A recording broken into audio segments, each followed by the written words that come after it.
ஒரு அழகான கிராமத்தில் துருதுருப்பான குட்டி யானை ஒன்று வசித்து வந்தது. அது எப்போதுமே புதிது புதிதாக ஏதாவது கண்டுபிடிக்க வேண்டும் என்பதில் ஆர்வமாக இருக்கும். ஒருநாள் அடர்ந்த காட்டுக்குள் விளையாடிக் கொண்டிருந்தபோது ஒரு மர்மமான கல்லைக் கண்டது. அந்தக் கல் நீல நிறத்தில் பளபளவென்று மின்மினி பூச்சி போல ஒளிர்ந்தது. யானை ஆவலுடன் அந்த கல்லைத் தொட்டது. தொட்டதுதான் தாமதம். அந்த நொடியே யானைக்கு பறக்கும் சக்தி கிடைத்தது.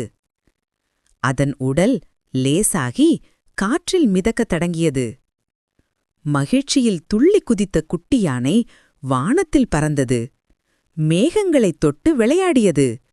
காடு முழுதும் வட்டமிட்டு பறந்தது. கிராம மக்கள் யானை பறப்பதைக் கண்டு ஆச்சரியத்தில் மூழ்கினர்.